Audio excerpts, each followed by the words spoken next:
Hey everybody, welcome back to Mountain Home Mead Works Test Kitchen. I'm Doug, as you may remember from our last video.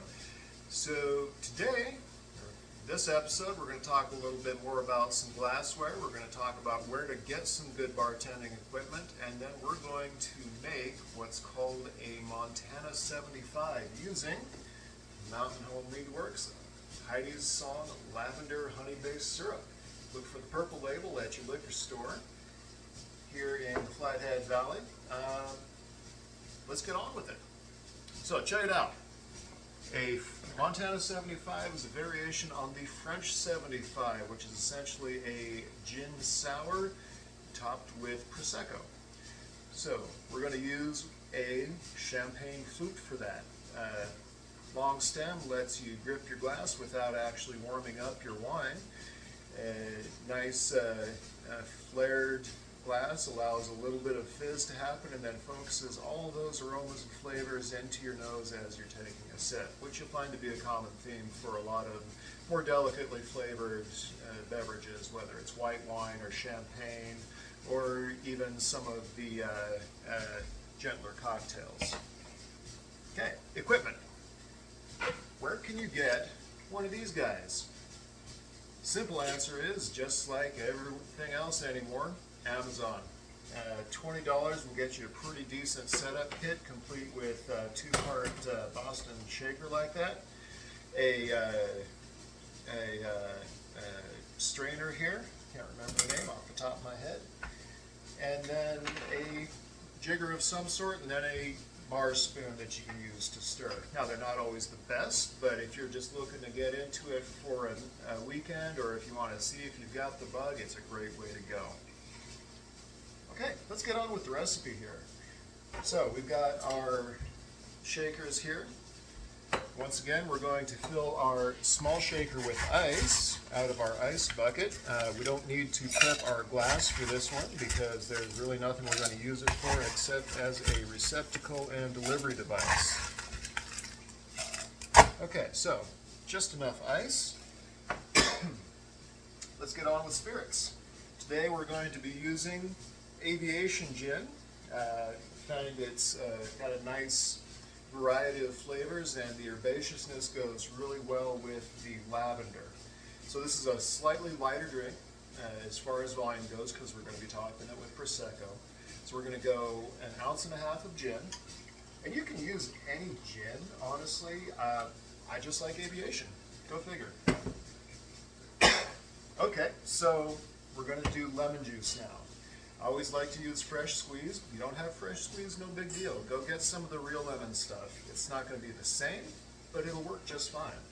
So we're going to go 1/2 ounce there. Okay, so hypothetical situation, right? You don't have any lemon juice. Not a problem. What you're going to do, because this is a test kitchen, this is an actual kitchen, you're going to squeeze some. So you get your lemon here, right? You got your little citrus juicer that you see everywhere at the grocery store. Now your natural inclination is to put it in, put your lemon slice in like that. What that tends to do is squirt the lemon juice out the top, just due to the nature of physics and fluid flow. So flip it around just like that. Now this one looks a little ratty because I've used it for getting some lemon twist, which we'll show at the end. And then you just squeeze. See, look at that, lemon juice. That's enough for about 1.5 drinks. So 1 lemon will get you 2 drinks worth of juice.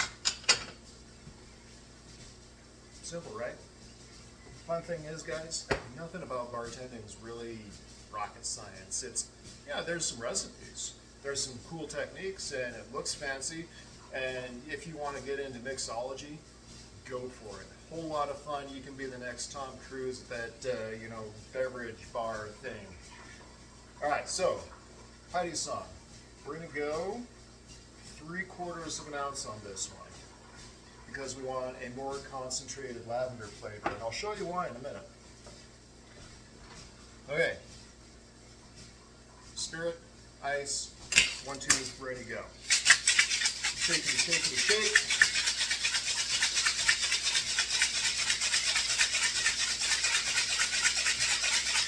again, we're looking for that frost. Love it.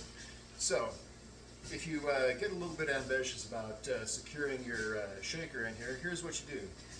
Anchor your finger right up here, good strong grip, heel your palm. Bap! Free. Take your hawthorn strainer, haha, I remembered the name. Pop it in here like this. Flute, drink, 1, 2, ready, go. Isn't that pretty? But wait, friends, there's more. So, next step. Bubbly parts. Prosecco is awesome if you have it. I don't, so we're just going to go with some dry champagne. No big deal. It'll be a slightly different flavor, but it will still be delicious.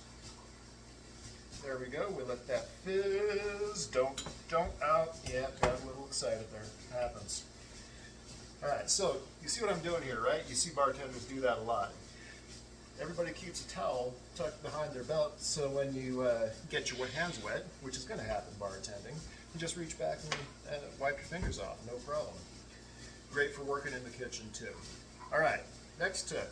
Take what's called a channel knife, and you'll see it's got kind of a cool profile like a V shape on it. What that's going to do is cut into your lemon zest and make that pretty twist that everybody loves in their martinis, or in this case,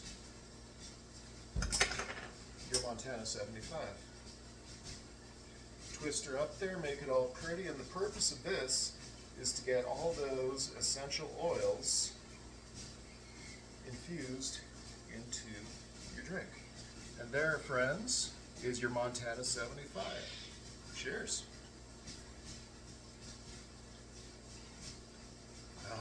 Crisp and delicious.